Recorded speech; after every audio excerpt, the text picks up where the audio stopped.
ரப்பானியா அரபு கல்லூரியினுடைய 44வது ஆண்டு விழா, 34வது பட்டமளிப்பு விழா, ரப்பானியா பெண்கள் அரபு கல்லூரியினுடைய 26வது ஆண்டு விழா, 23வது வல்லிதா பட்டமளிப்பு விழா மற்றும் தையல் பயிற்சி சான்றிதழ் வழங்குகின்ற விழா ஆகிய இந்த 50 விழாக்களின் பதவிமிக்க தலைவர், இந்த அறிஞர்கள் நிறைந்திருக்கக்கூடிய அவையில் மேடையில் வீட்டிருக்கக்கூடிய சங்கைக்குரிய நிர்வாக மக்கள், நாட்டாமை முத்தவல்லிகள், உண்மைக்குரிய ஆயுள் மக்கள், நகர்மன்ற தலைவர், சமுதாயத்தினுடைய பணிகளுக்காக தங்களை அர்ப்பணித்துக் கொண்டிருக்கின்ற பெரியவர்கள், சகோதரர்கள், அன்பு தாய்மார்கள், நாம் அனைவரும் இருக்கும் எல்லாம் வல்ல அல்லாஹ்வுடைய பேரன்பும் பேரருளும் அவனுடைய பிரதாபரும் கருணையும் என்றும் நிலவட்டுமாக. அவனுடைய ஹபீப் முஹம்மது ஸல்லல்லாஹு அலைஹி வஸல்லம் அவருடைய அன்புக்கும் ஷஃபாஅத்துக்கும் தகுதி வாய்ந்த மக்களாக எல்லாம் வல்ல இறைவன் நம் அனைவரையும் ஏற்றுக்கொள்வாராக. அருமையான சகோதரர்களே,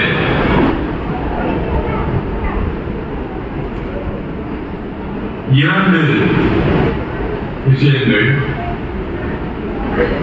அதை யாராலும் வரையறுத்து சொல்ல முடியாது. ஒன்று, ஒரு தனி மனிதன் எப்போது தூங்க ஆரம்பித்தான் என்பதையும், ஒரு சமுதாயம் எப்போது வீழ ஆரம்பித்தது என்பதையும் யாராலும் திட்டமிட்டு வரையறுத்து சொல்லிவிட முடியாது என்கின்றார்கள் பேரறிஞர் மௌலானா அபுல் ஹசன் நத்வி ரஹ்மத்துல்லாஹி அலைஹி. 10:30 மணிக்கு நான் படுத்தேன். எத்தனை மணிக்கு உறங்கினேன்? 10:35 10:45 சொல்ல முடியும். ஒரு சமுதாயம் வீழ்ந்த பிறகு அந்த சமுதாயம் வீழ்ந்தது என்று சொல்வார்கள். எந்த புள்ளியில் அந்த சமுதாயம் வீழத் தொடங்கியது, எந்த நாளில் அந்த வீழ்ச்சி தொடங்கியது, யாராலும் வரையறுத்து சொல்ல முடியாது.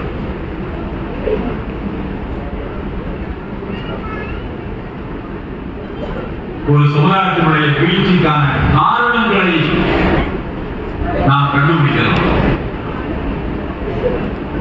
எந்த சமுதாயம் ஒழுக்கத்திலே வீழ்கிறதோ, எந்த சமுதாயம்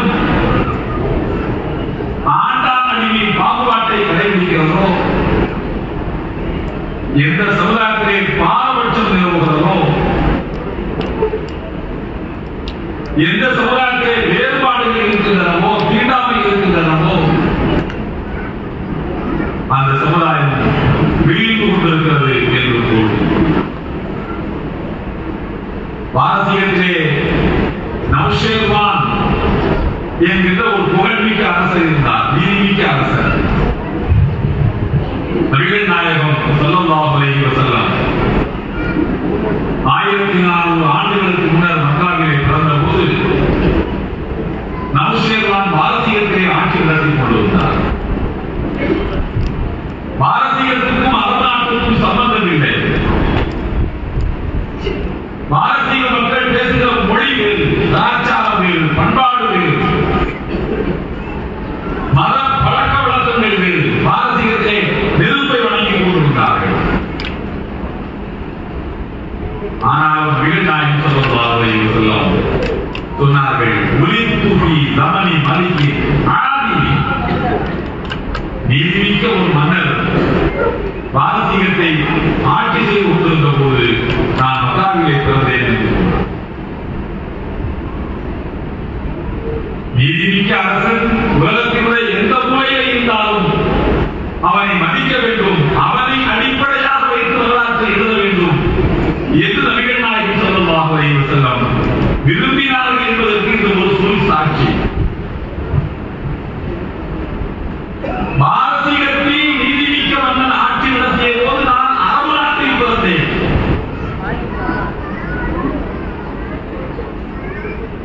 மக்காவிலே முஸ்லிம்கள் தொல்லைக்குள்ளாக்கப்பட்ட போது நீங்கள் எத்தியோப்பியாவுக்கு ஹிஜ்ரத் செய்யுங்கள், அங்கே ஒரு ஆட்சியாளர் இருக்கின்றார், நஜ்ஜாஷி அவருடைய பெயர். அவர் பாரபட்சமின்றி அனைவருக்கும் நீதி செலுத்துவார் என்று சொன்னார். நீதி செலுத்துகிற நிலத்தில் வாழுங்கள், நீதி செலுத்துகிற மன்னனை ஏற்பாடு காட்டுங்கள், நீதி நெறி பெறாமல் ஆட்சி நடத்துகின்ற மன்னரை குறிப்பிட்டு வரலாற்றை எழுதுங்கள் என்பதற்கு நபிகள் நாயகம் ஸல்லல்லாஹு அலைஹி வஸல்லம் உடைய இந்த சொல் ஒரு வழிகாட்டு. அவர் ஒரு நேர்மையற்ற மன்னராகத்தான் இருந்தார், கிறுக்கு ராஜாக்களில் ஒருவராகத்தான் அவர் இருந்தார். எந்த அளவுக்கு அவருக்கு பதவி ஆணவம் பிடித்து அழைத்தார் என்று சொன்னால், அவருக்கு ஒரு சமையல்காரர் இருந்தார், நஜ்ஜாஷிக்கு, அந்த நௌஷேர்வானுக்கு நல்ல சுவையா சமைப்பார். அவருடைய சமையலுக்கு நௌஷேர்வானுடைய நாக்கு அடிமை சொல்றாங்க, காதல்காரி பிரியாணிக்கு நாக்கு அடிமைங்கிற மாதிரி. அந்த சமையல்காரருக்கு நௌஷேர்வானுடைய நாக்கு அடிமை. அவ்வளவு சுவையா சமையல் பண்ணி கொடுப்பார். வெளிநாடுகளில் இருந்து மன்னர்கள் வந்தால், தூதுக்குழுக்கள் வந்தால், தன்னுடைய திறமையை காட்டுவதற்கு அந்த சமையல்காரன் வந்து நல்ல சுவையா சமைச்சு போடியான்னு சொல்லுவார். நல்லா சமைச்சு போடுவாங்க, நல்லா சாப்பிடுவாங்க, மனதார வாழ்த்தி விட்டு போவார்கள். ஒரு நாள் அப்படி வெளிநாட்டில் இருந்து தூதுக்குழுக்கள் வந்திருந்தார்கள் நௌஷேர்வானை பார்ப்பதற்கு. சுவையா சமையல் பண்ணி கொடுத்தார். சமையல் பரிமாற்றம் நடைபெற்றுக் கொண்டிருந்தது. உட்கார வச்சு எல்லாருக்கும் சாப்பாடு போட்டு பாலம் ஊற்றிட்டு இருக்கிறார் சமையல்காரர். அந்த சாம்பார்ல இருந்து, வாழில இருந்து ஒரு சொட்டு தெரித்து நௌஷேர்வான் மன்னனுடைய அலங்கார ஆடையை ஒரு முறை சாம்பார் அசிங்கப்படுத்தி விட்டது. நாம் பந்தியில் உட்கார்ந்து சாப்பிடும் போது நான் கூட சொல்றது, உபசரிக்க வரலங்கிற பேரில் அஜத்துல உள்ள பாசத்துல உபசரிக்க வந்தவங்க அனுபவம் இல்லாத இருக்கக்கூடாது. யார் உபசரிக்கிறது போட்டுக்கிறோமோ அவங்க தான் உபசரிக்கணும். இல்லாட்டுமா அசலுக்கு மேல உள்ள பாசத்துல சாம்பார் எடுத்து ஊத்துறான், சேர்மன் மேல உள்ள பாசத்துல சாம்பார் எடுத்து ஊத்துறான்ட்டு சட்டையில ஊத்தி கொடுக்கிறோம். அதனால அனுபவம் இல்லைன்னா உத்தரவு கொடுங்க, அனுபவசாலி எடுத்து உபசரிக்கணும். இதுதான் பழக்கம், இதுதான் தண்ணியம். நௌஷேர்வான் மன்னருக்கு சாம்பார் எடுத்து ஊத்த போய் அலங்கார சட்டை அந்த சாம்பாரின் ஒரு புளி அசிங்கப்படுத்தி நௌஷேர்வான் மன்னருக்கு கோபம், அடக்க முடியாத கோபம். சொன்னார், இத்தனை வெளிநாட்டு தூதுக்குழுக்கள் கம்பீரமாக வீட்டிருக்கக்கூடிய இந்த அவையை என்னை அசிங்கப்படுத்திவிட்டான் இந்த சமையல்காரன். யாருக்கு வாருங்கள், இங்கே இழுத்து செல்லுங்கள், இவனை ஏற்றுங்கள் தூக்கு மேடையில், இவனுக்கு நான் தூக்கு தண்டனை கொடுத்தேன் என்று உத்தரவு கொடுத்தார். ஐயா, என்னை விடுங்கள், மன்னித்துக் கொள்ளுங்கள் என்று கத்தினான், தடவினான், கூப்பாடுபட்டான், என்னவெல்லாம் செய்தார். மன்னர் அல்லவா, ஆத்திரம் அடங்கவில்லை. பேசாதே, முகத்திலே விழிக்காதே, ஓ ஏற்று இவனை தூக்கு மேடையிலே உத்தரவு போட்டால் மரண தண்டனை விதிக்கப்பட்டது. அப்போதுதான் மன்னருக்கு ஞானம் பிறந்தது. ஆகா, அடுத்த வேளை சோத்துக்கு என்ன பண்றது, சுவையா சாப்பிட்டு பழகிட்டோம். நம்முடைய நாட்டிலேயே யார் ரொம்ப சுவையாக சமைப்பானோ அவனுக்கு மரண தண்டனை கொடுத்துட்டோம். இனிமேல் யார் நமக்கு சுவையாக சமைத்து போடுவது அப்படின்னு அப்பதான் அவருக்கு ஞானம் வருது. உடனே உத்தரவு போட்டார், இந்த நாட்டில் யார் சுயமிக்க சமையல்காரனோ அவனுக்கு வேலை வாய்ப்பு, அரண்மனையிலே வேலை, கைநிறை சம்பளம், தேவையான சலுகைகள் எல்லாம் கிடைக்கும், வாருங்கள் என்று அழைப்பு கொடுத்தார். கைநிறைய சம்பளம், கண்ணியமான வேலை வாய்ப்பு, சுவையான சாப்பாடு, அரண்மனை சகவாசம். ஆனாலும் யாரும் வரவில்லை. ஏன் வரல? கைநிறைய சம்பளத்தை யாரும் வாங்குறது? இவன் தான் மரணம் கொடுக்குவாங்க. ஒரு சாப்பாடு வேலை செஞ்சால் மரண தண்டனை கொடுக்கின்ற அளவுக்கு திருப்பி பிடித்த ஒருவனுக்கு வேலை செய்தால் சம்பளத்தை யார் வாங்குறது? பயம், யாரும் வேலைக்கு வரவில்லை. அடுத்த வேலை இரவு வேலை நெருங்கி கொண்டிருக்கிறது. சமைக்கணுமே, ஆள் வேணுமே. உத்தரவு போட்டார் மந்திரிகளுக்கு, யார் நம்முடைய நாட்டில் சுவையாக சமைக்கக்கூடிய சமையல்காரன் இருக்கின்றானோ அவனை கட்டாயமாக இழுத்து வர வேண்டும். அவன் கட்டாய சமையல்காரனாக நியமிக்கப்படுகின்றான், வந்துதான் ஆகணும் உத்தரவு போட்டார். அப்பதான் கல்யாணம் சமைக்கிறவங்க எல்லாம் தரித்து எடுத்து இவன் தான் சிறந்த சமையல்காரன் குடிச்சு கொண்டு ஒருத்தனை குடிச்சு கொடுத்தாங்க. நமக்கு தான் தெரியுமில்ல, கட்ட வைப்பு யாரை கூப்பிடணும், கல்யாண வீட்டுக்கு யாரை கூப்பிடணும் தெரியுமில்ல, நமக்கு தான் யாரை வச்சா சமையல் நல்லா இருக்கணும்னு தெரியுமில்ல. அதை ஒருத்தனை குடிச்சு கொண்டு போய் ராஜாவை ஒப்படைச்சிட்டாங்க. அவன் பயந்து பயந்து சமையல் பண்ணி கொடுத்தான். நான் சொல்வது கட்டுக்கதையெல்லாம் வரலாற்றில் நடந்த நிகழ்வு, கற்பனை கதையில். பயந்து பயந்து சமையல் பண்ணி கொடுத்தான். அவ்வளவு அருமையான சாப்பாடு. அவனை விட நல்லா சமைக்கிறாங்க. உனக்கு வேலை பெர்மனன்ட், நீங்க தான் இருந்துக்கோ, அதனால ஒரு ரூபாய் தங்கிக்கோ, மனைவிகளோட வந்து இந்த குடியேறிக்கோ என்று சலுகை அள்ளி இறக்கிறார் ராஜா. அவன் போட்டான், வாழ்ந்து கொடுக்கிறான். ஒரு 4 வருஷம் அப்படியே போகுது, எந்த குறையும் இல்லை, சந்தோஷமா வாழ்ந்து கொடுத்தான். பழமை போல வெளிநாட்டு தூதுக்குழுக்கள் வந்தாங்க, சமையல் பண்ணி போட்டா அதெல்லாம் போச்சு வாழ்க்கை. திடீரென்று ஒரு நாள் வெளிநாட்டிலிருந்து தூதுக்குழுக்கள் வந்தார்கள். ராஜாவுக்கு சமையல் பண்ணி கொடுத்தான். அதே மாதிரி சாம்பார் எடுத்து ஊற்றான் பாருங்க. இந்த 4-5 வருஷத்துக்கு முன்னால ஒரு சொல்லி சாம்பார் மேல ஊந்து பாருங்க ராஜா சட்டையில, அதே மாதிரி இப்பவும் ஊந்து தொலைச்சு சொல்லி வச்ச மாதிரி அவன் செஞ்ச தப்ப இவன் செஞ்சான். மன்னனுடைய முகத்தை பார்த்தாரு பாருங்க. ஆஹா, செத்தம்டா, நம்ம மரணா. அதே மாதிரியா நடக்கணும், அதே மாதிரி வெளிநாட்டு தூதுக்குழுக்கள் இருக்கும்போதுதான் நடக்கணும். எதிர்த்து போய் நிற்கிறான். மன்னனுடைய முகக்கார பாருங்க. இவன் பார்த்து உஷாரான ஆள். கையில வச்சிருந்த சாம்பார் வழியில் பார்த்தீங்கன்னா மொத்தத்தையும் தலையில போட்டுட்டான். ராஜா தலையில சாவுறது ஒரு முறை, ஒரு சொல்லி சாம்பாருக்காக சாவுறதுக்கு பதிலா ஒரு வாடி சாம்பாருக்காக செஞ்சுட்டு போயிடலாம். மொத்த வாடியையும் கொட்டி கொண்டுட்டாங்க ராஜா தலையில. ராஜா யோசிக்க ஆரம்பிச்சார். கோபம் தனிஞ்சு யோசிக்கிறார். அவனை தனியா ரூம் வாழ்ந்து விட்டார். போனான். எவ்வளவு தைரியம் இருந்தா நான் யாரு? நௌஷேர்வான், உலகத்தின் ராஜா என்று அதற்கு பெயர். ஈரானுக்கு தான் ராஜா, ஆனா உலகத்துக்கே ராஜா. பதவி எடுத்து கொஞ்ச நாள் ஆனாலே என்ன ஆயிடுதுன்னா, நான் வேலைகள் பெருக்கிறது கிடையாது, என்னை தாயும் தகப்பனும் பெற்றெடுக்கிறீங்க, நான் ஆனந்தத்துக்கு முடிச்சேன்னு சொல்லிடுறானே. சொன்னா இல்லையா? என்ன முடிஞ்ச மாட்டீங்க? சொன்னானா இல்லையா? சொன்னா யாருக்கும் உங்களுக்கு தெரியும், எனக்கு தெரியும். நம்ம அதை பத்தி இப்ப பேச வேண்டாம். சொன்னா யாருக்கும் உங்களுக்கு தெரியாது தெரியும், நம்ம அதை பத்தி இப்ப பேச வேண்டாம்.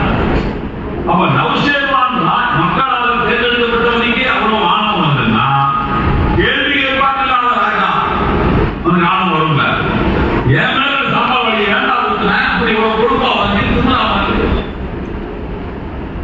அப்போ சொன்னா ராஜா, எனக்கு எந்த குறையும் வைக்கல, கை நிறைய சம்பளம் கொடுத்தீங்க, அரண்மனையில ஒரு அறை கொடுத்தீர்கள், நல்லா வாழ்ந்துட்டு இருக்கேன்.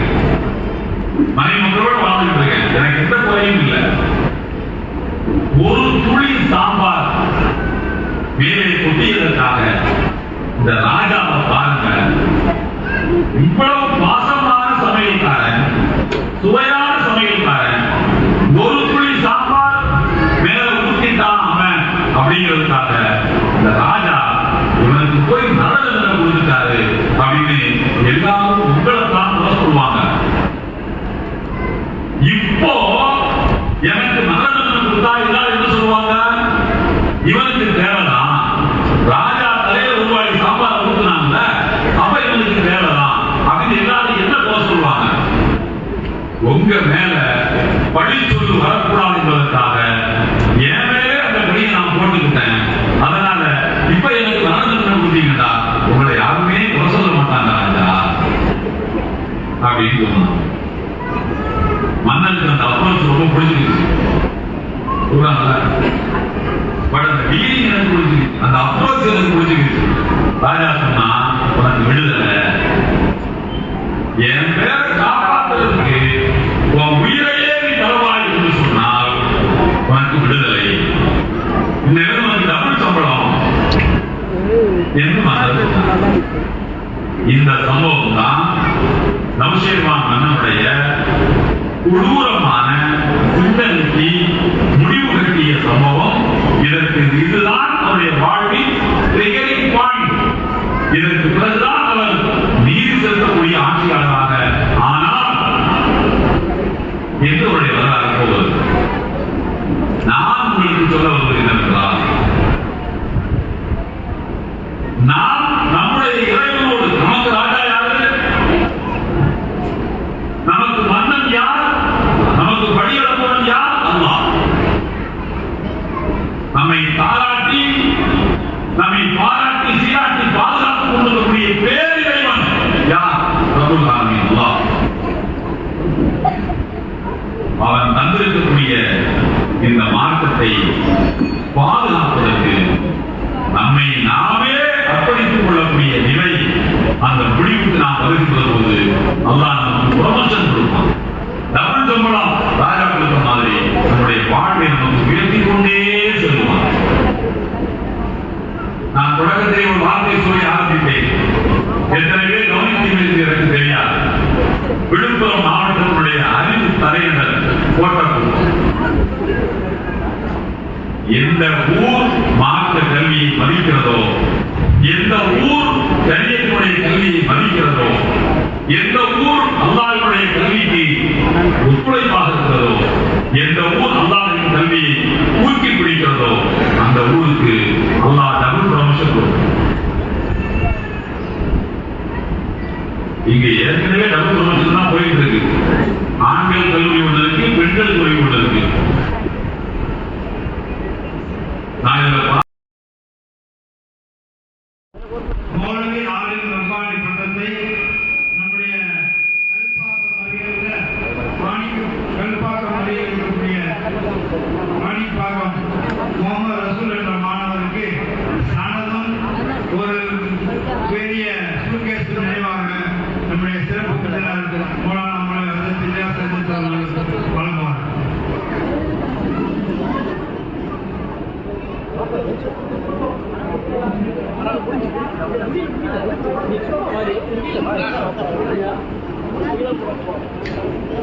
फोटो तो बढ़िया वीडियो वीडियो वीडियो हमारा साइड से जी जी